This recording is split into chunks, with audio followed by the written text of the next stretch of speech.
La gente se siente cada vez más impotente y privada de su autocontrol, alejada de su vida y de su destino. Culpa a fuerzas externas, a otras personas, a las circunstancias, incluso a los otros, de su propia situación. En un seminario en el que yo hablaba sobre el concepto de proactividad, un hombre dijo: Steven, me gusta lo que dices, pero las situaciones difieren entre sí. Por ejemplo, mi matrimonio. Estoy realmente preocupado. A mi esposa y a mí ya no nos unen los antiguos sentimientos. Supongo que ya no la amo y que ella ya no me ama a mí. ¿Qué puedo hacer?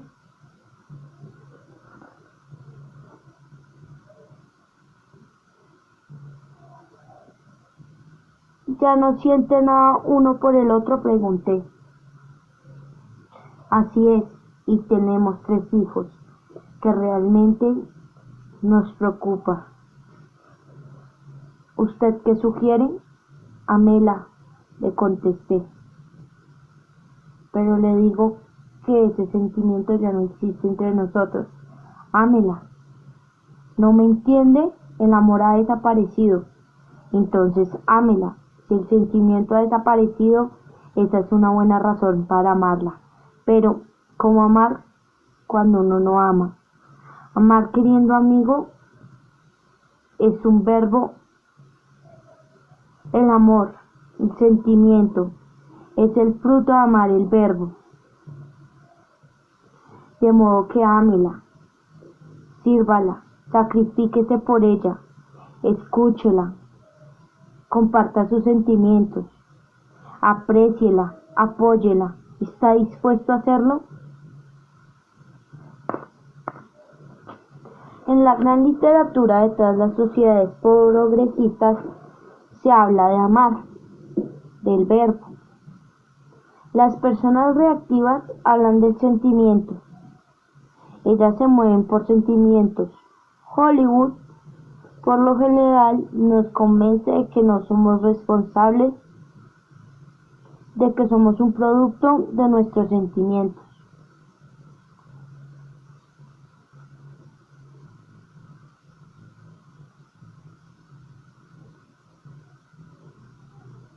Pero los guiones de Hollywood no describen la realidad. Si nuestros sentimientos controlan nuestras acciones, permitimos que los sentimientos nos gobiernen. Las personas proactivas hacen hincapié en el verbo amar.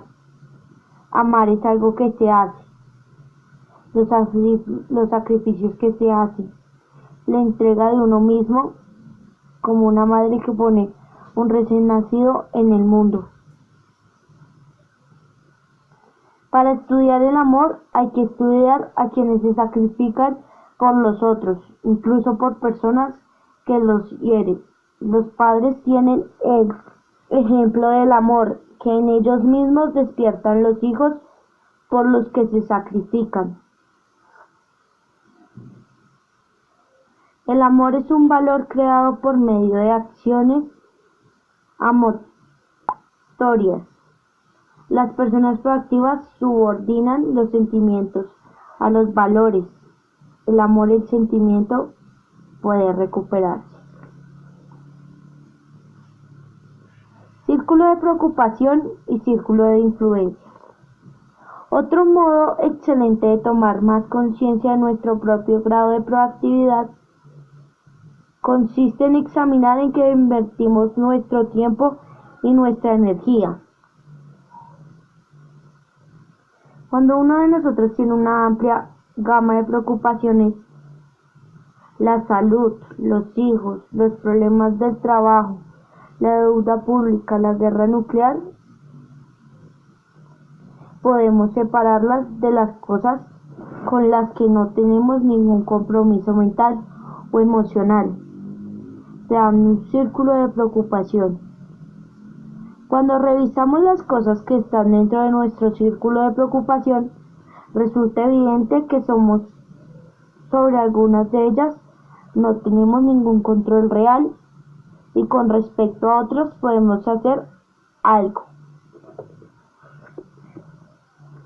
Podemos identificar las preocupaciones de este último grupo circunscribiéndolas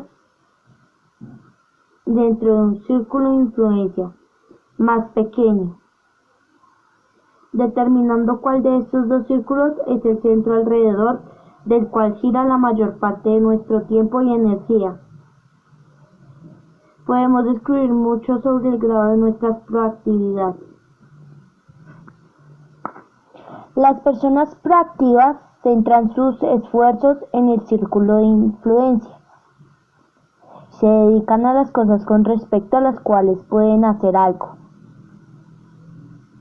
Su energía es positiva, se amplía y aumenta, lo cual conduce a la ampliación del círculo de influencia. Por otra parte, las personas reactivas centran sus esfuerzos en el círculo de preocupación. Su foco se sitúa en los defectos de otras personas, en los problemas del medio y en circunstancias sobre las que no tienen ningún control.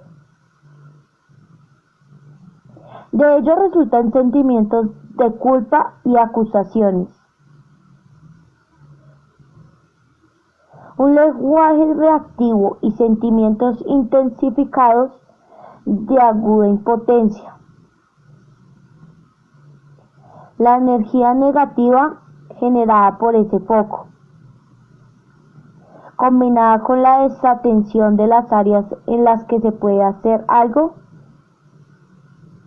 determina que su círculo de influencia se encoja.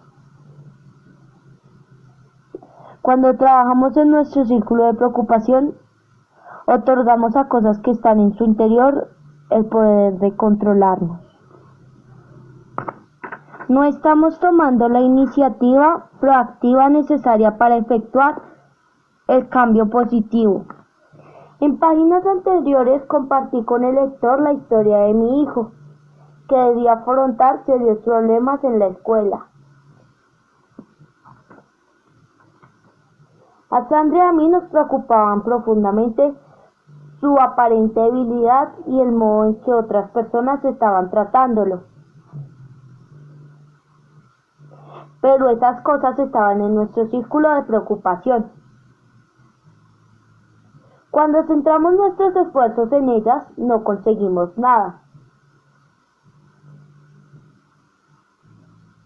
salvo intensificar nuestros sentimientos de inadecuación y desvalimiento, y reforzar la independencia de nuestro hijo. Solo cuando pasamos a trabajar en nuestro círculo de influencia, cuando nos centramos en nuestros propios paradigmas,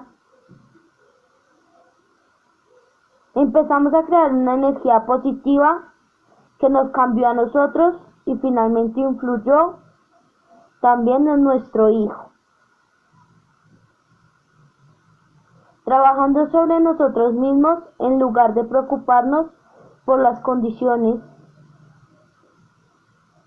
pudimos influir en las condiciones. En virtud de su posición, su riqueza, su rol o sus relaciones en algunas circunstancias, el círculo de influencia de una persona es más grande que su círculo de preocupación. La segunda etapa de la escucha empática consiste en parafrasear el contenido. Es un poco más efectivo, pero todavía se limita a la comunicación verbal. Papá, la escuela no sirve para nada. ¿Ya no quieres ir a la escuela? En este caso, el padre dice con sus propias palabras lo que quiere decir el hijo. Está pensando en lo que el joven ha dicho. sobre todo con el hemisferio cerebral izquierdo, el del racionamiento y la lógica. La tercera etapa pone en juego el cerebro derecho. El padre refleja sentimientos. Papá, la escuela no sirve para nada. Te sientes realmente frustrado. No se presta tanta atención a lo que se dijo como a los dos sentimientos del joven acerca de ello. La cuarta etapa incluye la segunda y la tercera. Uno parafrasea el contenido y refleja el sentimiento. Papá, la escuela no sirve para nada. Te sientes realmente frustrado en la escuela. La frustración es el sentimiento, la escuela es el contenido. El padre emplea ambos lados del cerebro para comprender los dos lados de la comunicación del joven. Ahora bien, lo que sucede en la cuarta etapa de la escucha empática es realmente increíble. Cuando uno procura auténticamente comprender, al parafrasear el contenido y reflejar el sentimiento, proporciona aire psicológico. También ayuda al otro a elaborar sus propios pensamientos y sentimientos. A medida que crece su confianza en el deseo sincero que usted tiene de escucharlo y comprenderlo, va desapareciendo la barrera entre lo que realmente sucede dentro de él y lo que comunica. Nos abre el alma. No piensa y siente una cosa mientras comunica otra.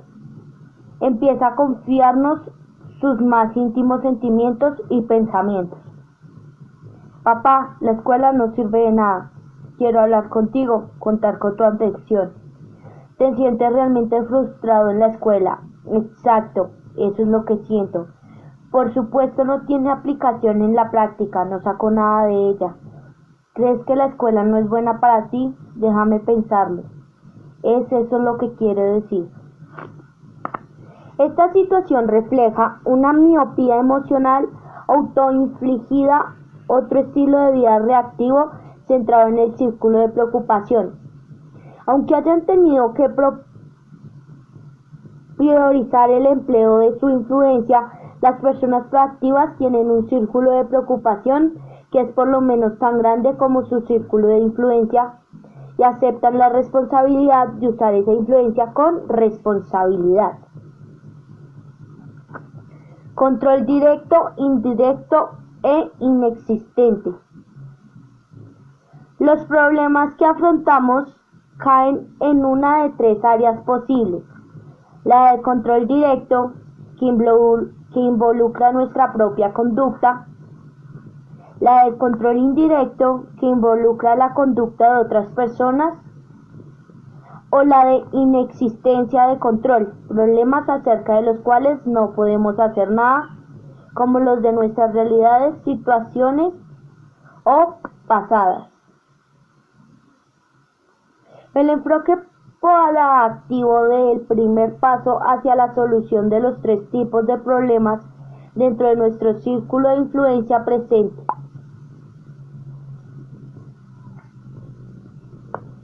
Los problemas de control directo se resuelven trabajando sobre nuestros hábitos.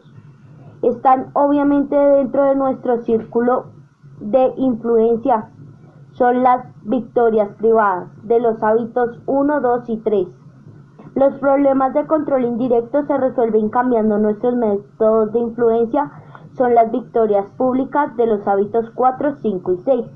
Personalmente he identificado más de 30 métodos diferentes de influencia humana, tan distintos como los son la empatía de la confrontación o el ejemplo de la persuasión.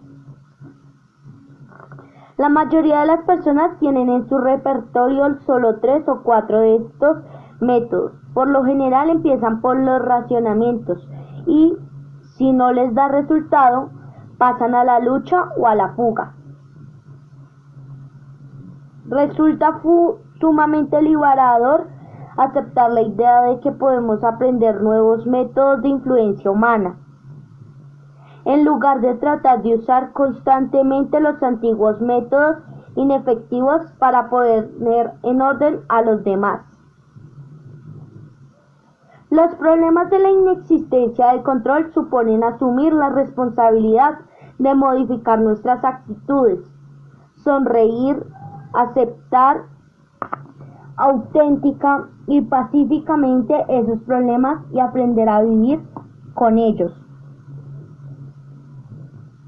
aunque no nos gusten.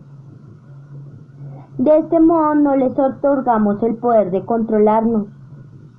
Compartimos el espíritu de la oración de Alcohólicos Anónimos. Señor, concédeme coraje para cambiar las cosas que pueden y deben cambiarse, serenidad para aceptar las cosas que no pueden cambiarse, y sabiduría para establecer la indiferencia.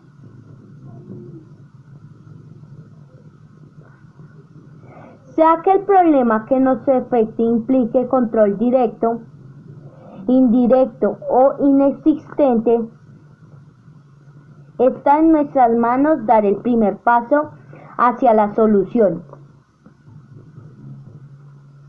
Dentro de nuestro círculo de influencia están los cambios de nuestros hábitos, de nuestros métodos de influencia y del modo en que vemos las dificultades que no controlamos.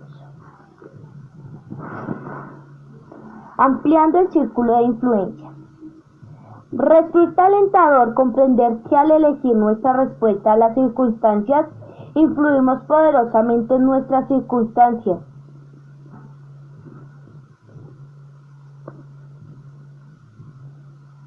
Cuando cambiamos una parte de la fórmula química, cambiamos la naturaleza de los resultados. Durante varios años trabajé con una organización que estaba encabezada por una persona muy dinámica. Interpretaba las tendencias. Era creativa, inteligente, capaz y brillante. Y todos lo sabían. Pero tenía un estilo muy dictatorio.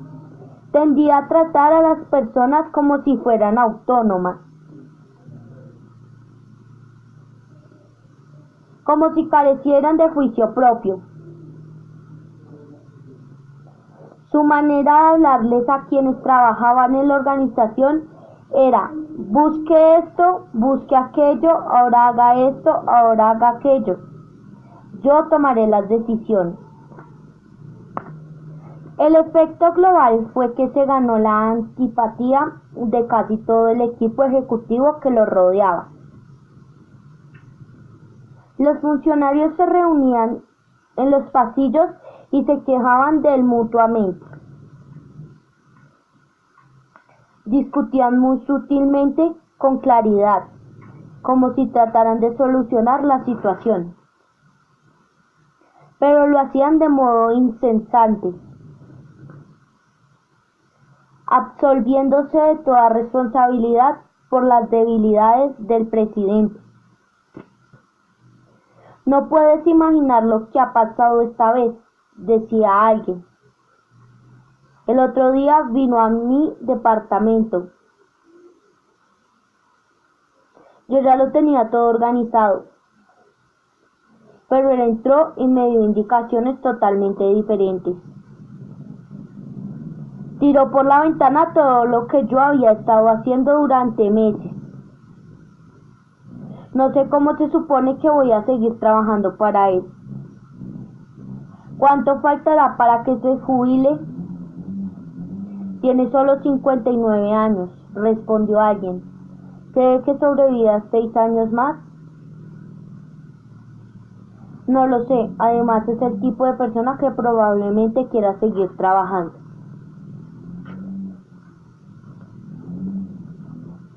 Pero uno de los ejecutivos era proactivo. Lo impulsaban valores no sentimientos. Tomó la iniciativa, se anticipó, empatizó, interpretó la situación. No dejaba de ver los defectos del presidente, pero en lugar de criticarlo, lo compensó. En los puntos en los que el estilo del presidente era débil, procuró actuar como amortiguador para salvaguardar a su personal y convertir en irrelevantes esas debilidades. Y trabajó con los puntos fuertes del presidente: su visión, su talento, su creatividad. Este hombre se centró en su círculo de influencia. También era tratado como un autómata, pero hizo más de lo que se esperaba de él.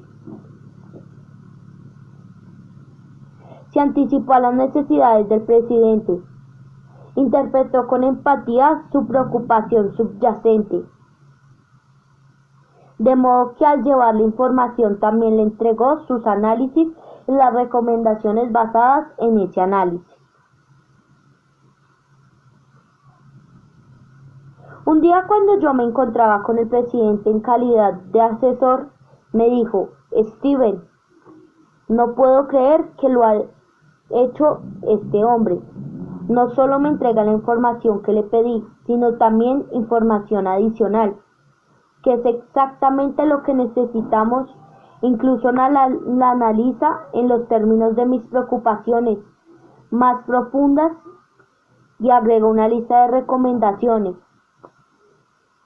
Las recomendaciones son coherentes con el análisis y el análisis coherente con los datos. Una persona notable. Qué alivio no tener que preocuparme por ese sector de la empresa. Y en la reunión siguiente siguió diciéndole: busque esto, busque aquello, a todos los ejecutivos salvo a uno. A ese hombre le preguntó: ¿cuál es su opinión? El círculo de influencia de este último había crecido. El hecho provocó una conmoción en la organización. Las mentes reactivas de los corredores empezaron a disparar sus municiones vindicativas sobre aquel hombre proactivo. Está en la naturaleza de las personas reactivas el absolverse de toda responsabilidad.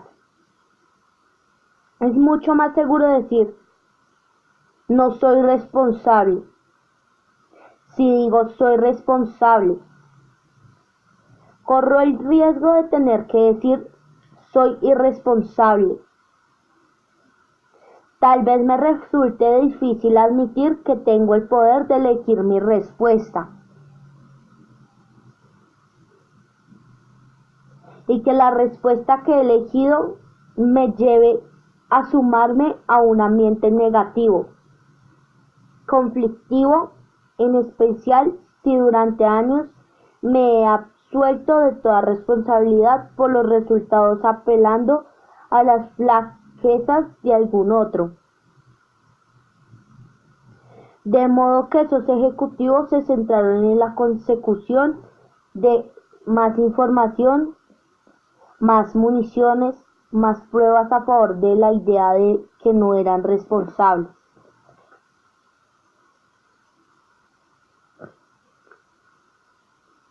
Pero este hombre del que habló también fue proactivo respecto de ellos.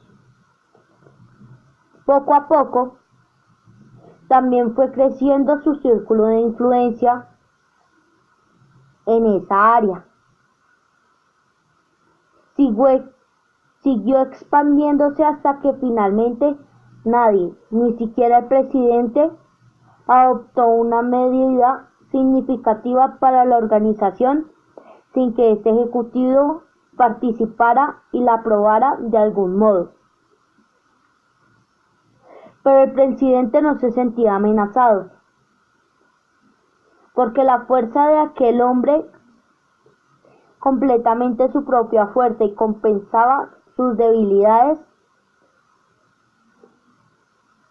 De ese modo, él contaba con la fuerza de dos personas trabajando en equipo. El éxito de aquel hombre no dependía de las circunstancias, muchos otros estaban en la misma situación.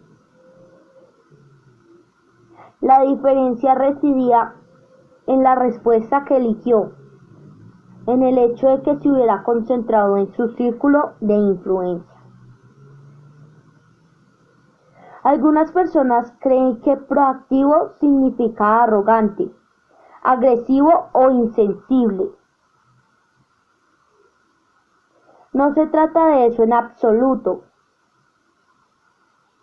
Las personas proactivas no son arrogantes, son listas, se mueven por valores, interpretan la realidad y saben lo que se necesita.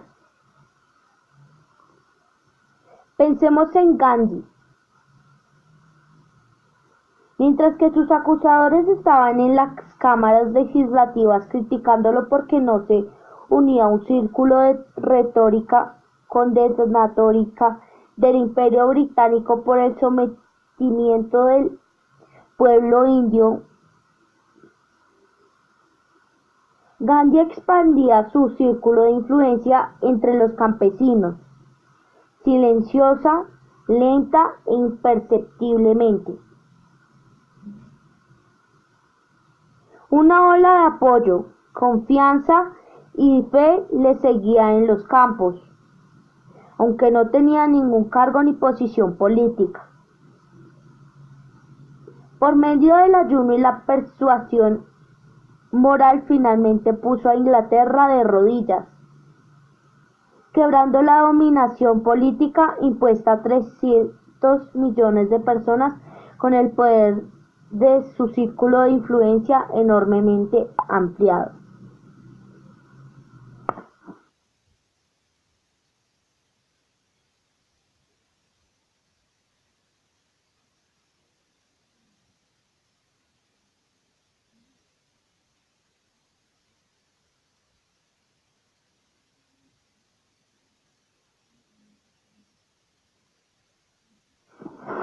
Como consecuencia, fue encarcelado injustamente durante 3 años, pero volvió a ser proactivo.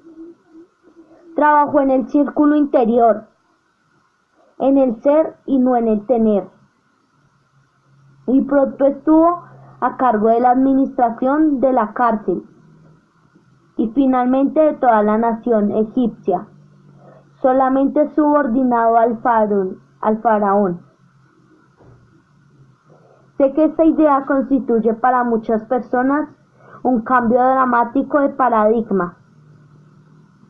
Es mucho más fácil culpar a los otros, al condicionamiento o a las condiciones por nuestra propia situación de estancamiento.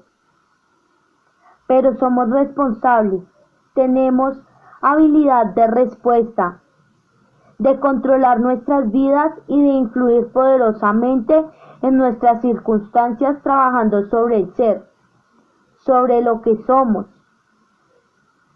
Si tengo un problema en mi matrimonio, ¿qué es lo que gano mencionando continuamente los pecados de mi esposa?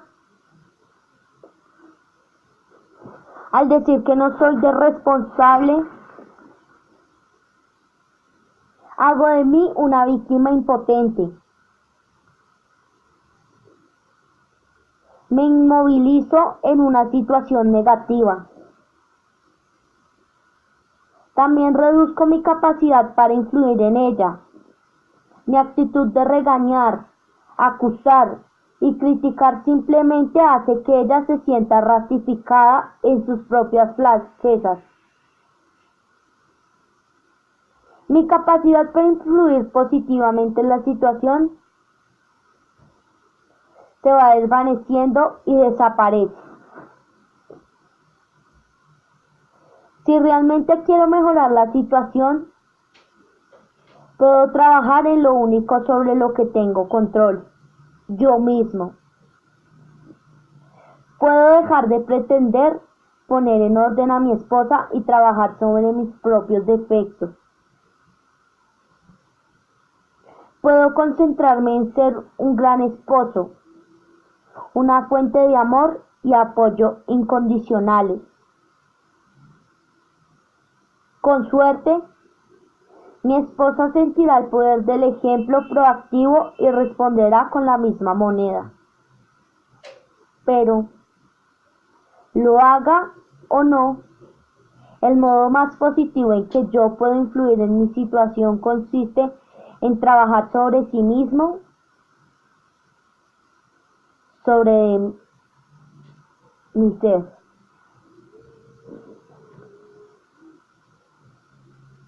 Hay muchos otros modos de trabajar en el círculo de influencia. Ser un mejor oyente, un esposo más afectuoso, un mejor estudiante, un empleado más cooperativo y dedicado. A veces lo más proactivo a nuestro alcance es ser feliz, sonreír auténticamente. La felicidad como la desdicha es una elección proactiva. Hay cosas como el clima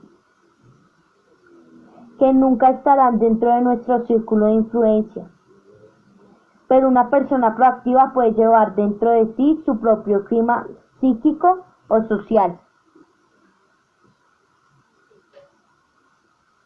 Podemos ser felices y aceptar lo que está más allá de nuestro control, mientras centramos nuestros esfuerzos en las cosas que podemos controlar. La otra punta del palo. Antes de cambiar totalmente el rumbo de nuestra vida, llevándolo al círculo de influencia, tenemos que considerar dos cosas de nuestro círculo de preocupación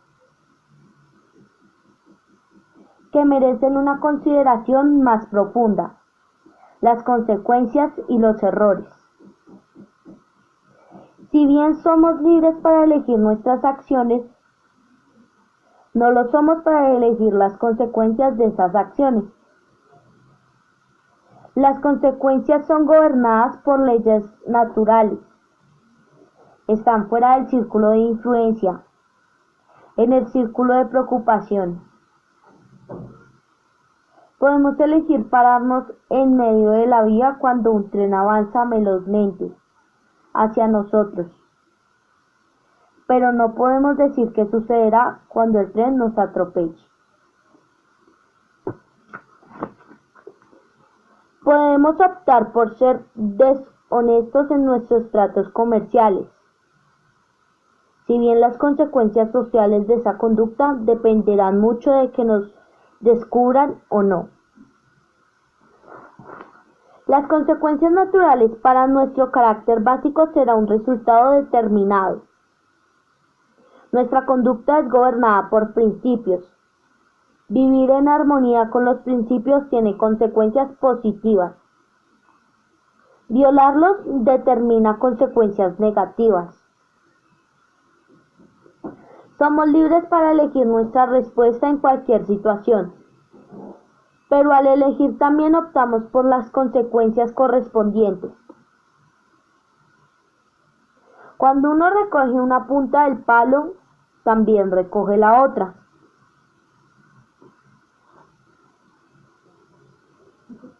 Sin duda, en la vida de todos hay momentos en los que recogemos lo que más tarde nos parece un palo equivocado.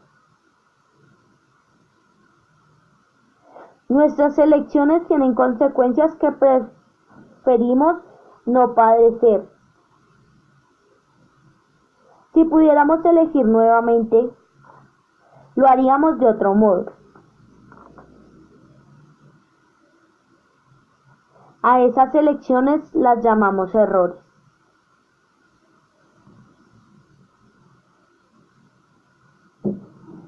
Y son la segunda cosa que merece una consideración más profunda.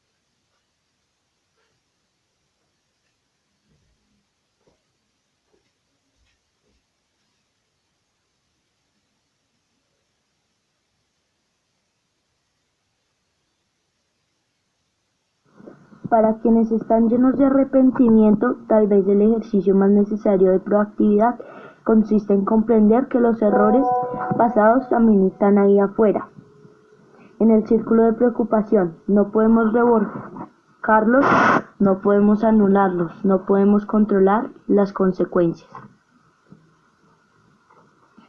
Cuando uno de mis hijos jugaba al fútbol americano, en el equipo de la universidad aprendió a estirar su muñequera y soltarla bruscamente cada vez que él o alguien cometía un error, como un ejercicio de bloqueo mental,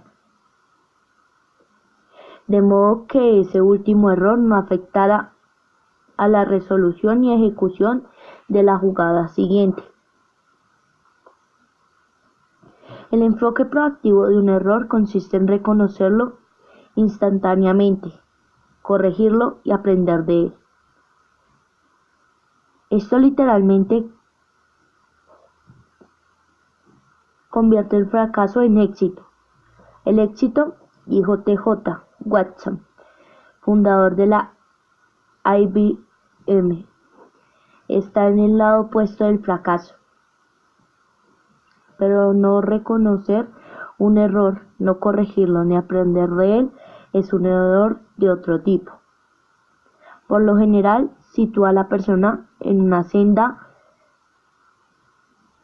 de autocondena y autojustificación que a menudo implica la racionalización mentiras racionales destinadas a uno mismo y a los demás. Este segundo error, este encubrimiento, potencia el primero, le otorga una importancia desproporcionada y causa en las personas un daño muy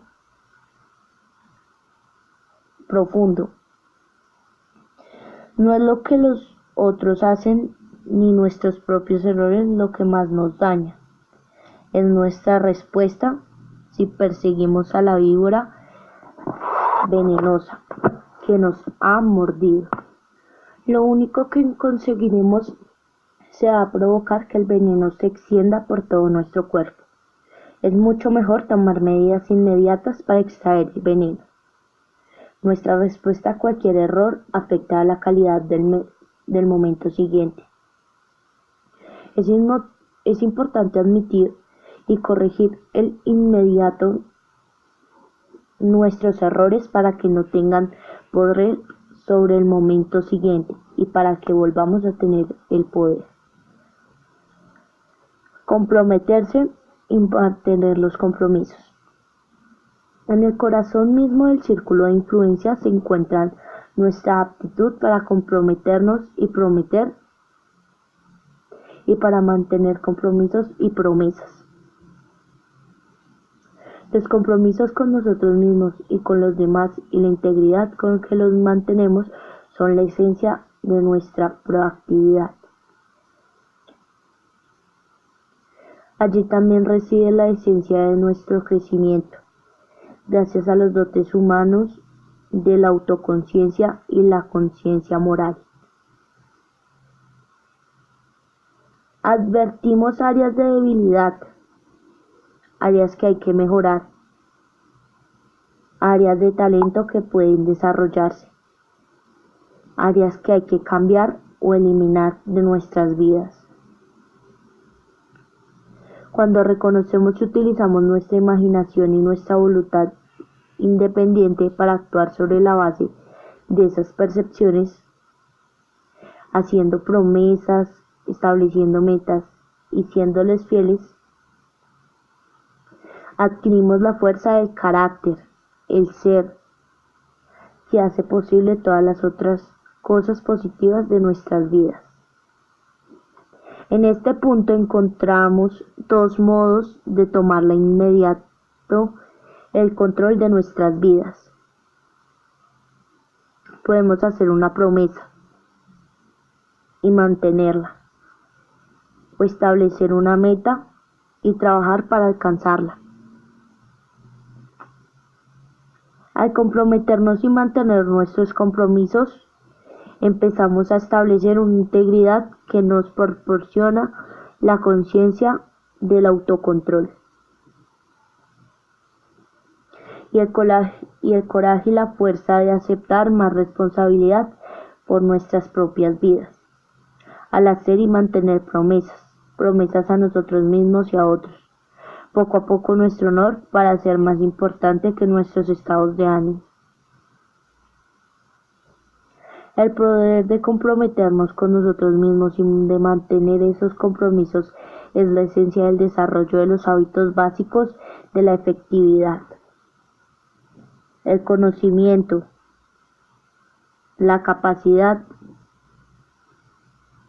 y el deseo están dentro de nuestro control. Podemos trabajar sobre cualquiera de esos tres elementos para mejorar el equilibrio entre los tres. Al ampliarse el área de intersección, internalizamos más profundamente los principios en que se basan los hábitos y adquirimos fuerza de carácter para avanzar de modo equilibrado hacia una progresiva efectividad en nuestras vidas. Proactividad, el test de los 30 días. No es necesario que pasemos por la experiencia de Frank en el campo de concentración para reconocer y desarrollar nuestra propia proactividad. Es en los acontecimientos ordinarios de la vida cotidiana cuando desarrollamos la capacidad proactiva para hacer frente a las extraordinarias precisiones de la vida. Así nos comprometemos y mantenemos los compromisos. Así resolvemos un atasco de tráfico. Así respondemos a un cliente encolerizado o a un chico desobediente. Así vemos nuestros problemas y allí donde concentramos nuestras energías es el lenguaje que usamos. Desafío al lector a que ponga a prueba el principio de la proactividad durante 30 días. Simplemente inténtelo y vea lo que sucede durante 30 días. Trabaje solo en un círculo de influencia. Plantéese pequeños compromisos y manténgalos. Sea una luz, no un juez. Sea un modelo, no un crítico. Sea una parte de la solución, no parte del problema. Ensaye el principio en su matrimonio, en su familia, en su empleo. No aduzca defectos de otras personas, no aduzca sus propias debilidades. Cuando cometa un error, admítalo, corríjalo y aprenda de él. Inmediatamente, no culpe ni acuse. Trabaje sobre las cosas que controla. Trabaje sobre usted, sobre el ser.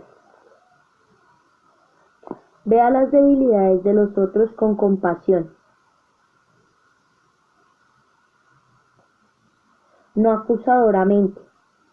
La cuestión no reside en lo que ellos hacen o deberían hacer, sino en su propia respuesta a la situación y en lo que debe hacer usted. Si empieza a pensar que el problema está allí afuera, deténgase. Ese pensamiento es el problema. Las personas que ejercitan día tras día su libertad embrionaria la van ampliando poco a poco. Las personas que no lo hacen la ven debilitarse hasta que dejen de vivir y literalmente son vividas. Actúan según los guiones escritos por los padres, los compañeros, la sociedad. Somos responsables de nuestra propia efectividad, de nuestra felicidad y en última instancia, diría, de la mayor parte de nuestras circunstancias.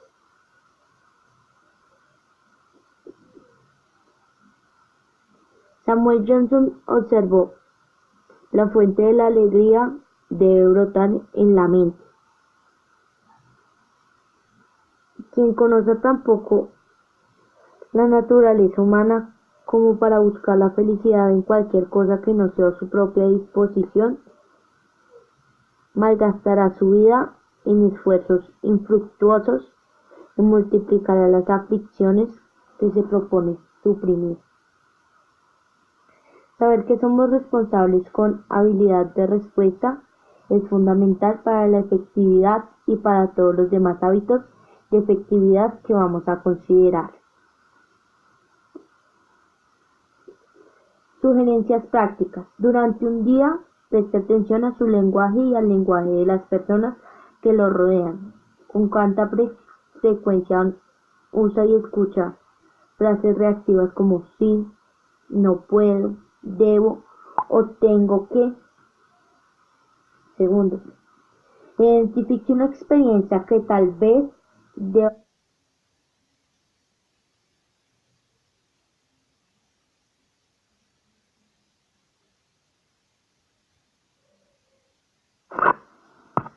Liderazgo y admiración, las dos creaciones. El segundo, liderazgo y admiración, las dos creaciones.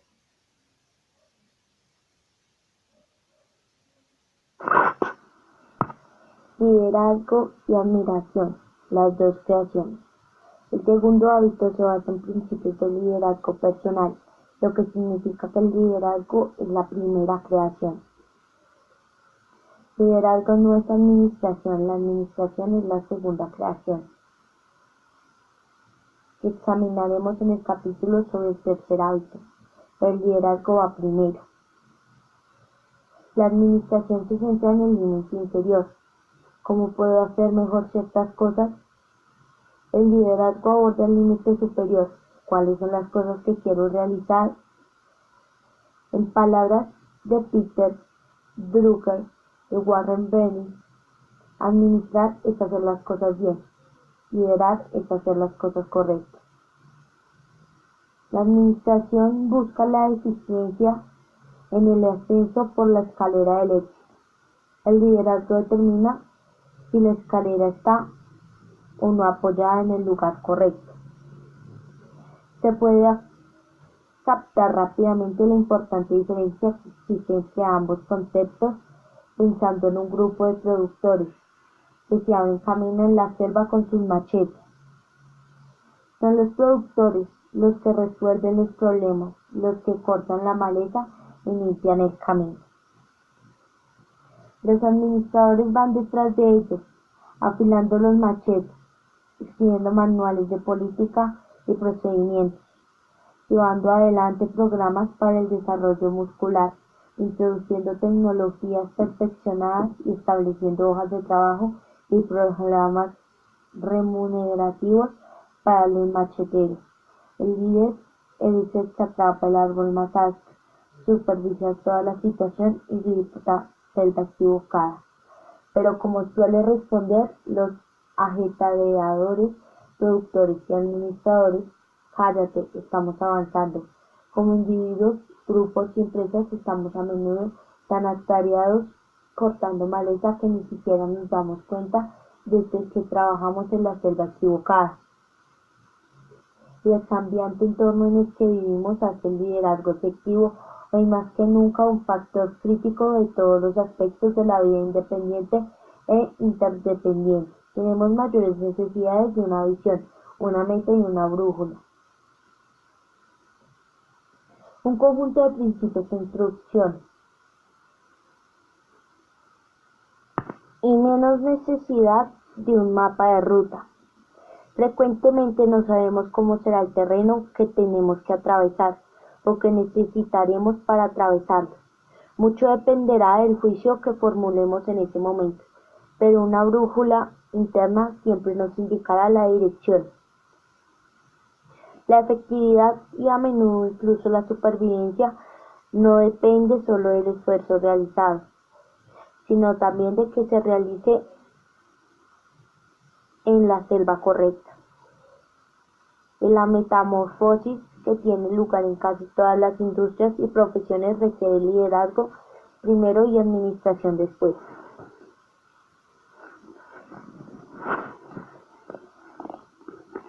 El mercado empresarial está cambiando con tanta rapidez que muchos de los productos y servicios que satisfacían los gustos y necesidades del consumidor hace unos pocos años ahora se han quedado obsoletos. El liderazgo proactivo enérgico debe controlar constantemente el cambio ambiental, en particular los hábitos y motivos del cliente,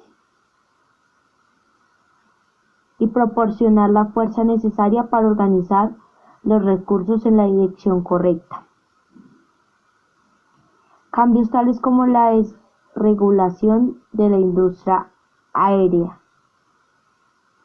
los costos astronómicos de los servicios sanitarios y la mayor calidad y cantidad de automóviles importados inciden de modo significativo en el ambiente.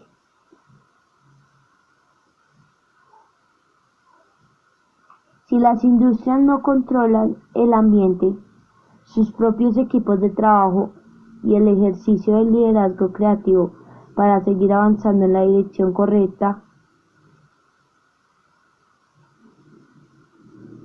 ningún tipo de administración experta podrá impedir que fracase. Una administración eficiente sin un liderazgo efectivo es, según alguien lo ha definido, como alinear las sillas en la cubierta de Titanic. Ningún éxito administrativo puede recompensar el fracaso del liderazgo, pero el liderazgo es difícil porque a menudo caemos en paradigmas de administración. En la sección final de un programa anual para la formación de ejecutivos en Seattle, el presidente de una compañía petrolera se me acercó y me dijo: Steven, cuando usted señaló la diferencia entre liderazgo y administración en el segundo mes,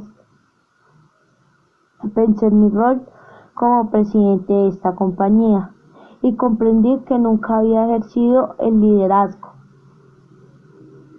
Estuve enterrado en la administración bajo la presión de todos los desafíos y detalles de la logística cotidiana, de modo que decidí retirarme de la administración.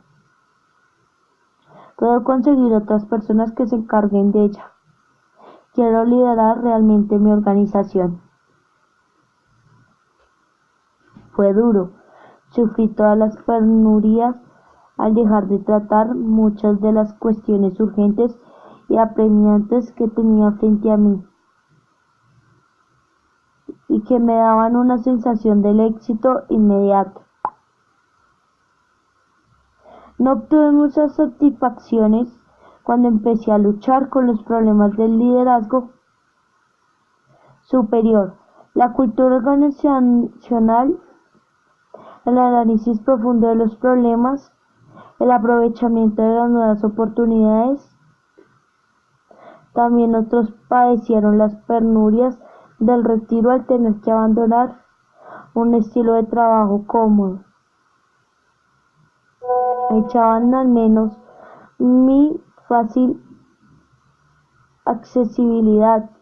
Seguían pretendiendo que yo estuviera disponible para ellos, para responder, para ayudarles a resolver cotidianamente sus problemas, pero persistí absolutamente convencido de que necesitaba ejercer el liderazgo, y lo hice. Hoy en día nuestra empresa es totalmente distinta. Interactuamos adecuadamente con el ambiente, hemos duplicado nuestras operaciones y cuadruplicado los beneficios. Estoy en el liderazgo. No tengo ninguna duda de que a menudo los padres también están atrapados en el paradigma de la administración y piensan más en el control, la eficiencia y las reglas que en el avance del propósito y los sentimientos de la familia. Y en nuestras vidas personales tenemos una carencia aún mayor de liderazgo. Pretendemos administrar con eficiencia, estableciendo y alcanzando metas antes de haber clarificado nuestros valores.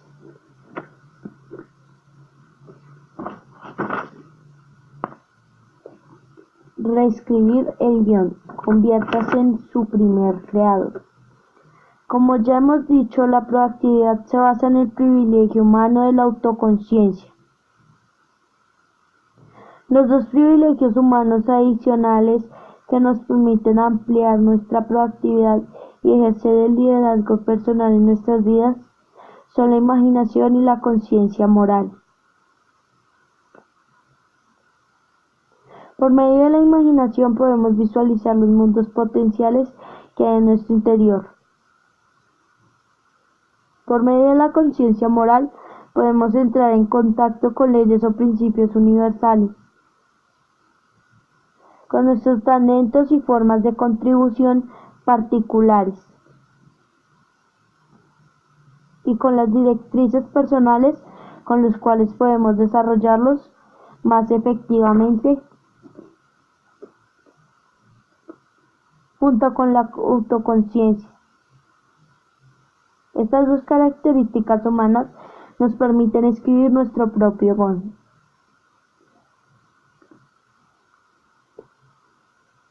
Dado que ya vimos con muchos guiones que nos han transmitido, el proceso de escribir nuestros propios guiones es en realidad un proceso de reescritura o cambio de paradigma. De cambio de algunos de los paradigmas básicos que ya tenemos. Cuando reconocemos los guiones inefectivos, los paradigmas incorrectos o incompletos que están en nuestro interior, podemos empezar a reescribir proactivamente nuestros guiones. Creo que una de las descripciones más inspiradoras de ese proceso de reescritura se encuentra en la autobiografía de Anwar el-Sadat, el expresidente de Egipto. Sadat había sido educado en el odio a Israel, inculcado mediante profundos guiones. En una oportunidad dijo por la televisión nacional: "Nunca estrecharé la mano de un israelí mientras ellos ocupen 1 centímetro del suelo árabe. Nunca, nunca, nunca". Y multitudes enormes en todo el país corearon: "Nunca, nunca, nunca". Con ese guión reunió la energía y unificó la voluntad de toda la nación. Aquel guión era muy independiente y nacionalista, y despertó profundas emociones en el pueblo. Pero era también muy tonto, y Sadat lo sabía. Aquel guión ignoraba la realidad de la situación, peligrosa y sumamente interdependiente. De modo que Sadat lo reescribió. Aquel era un proceso que había aprendido de joven, cuando estuvo encerrado en la celda de aislamiento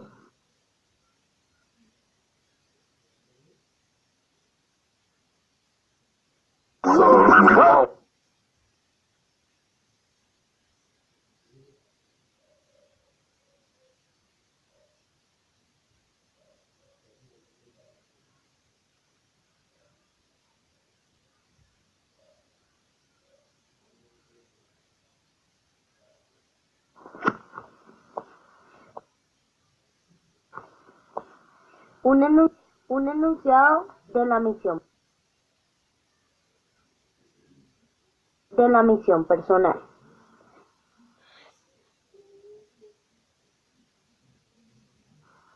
El modo más efectivo que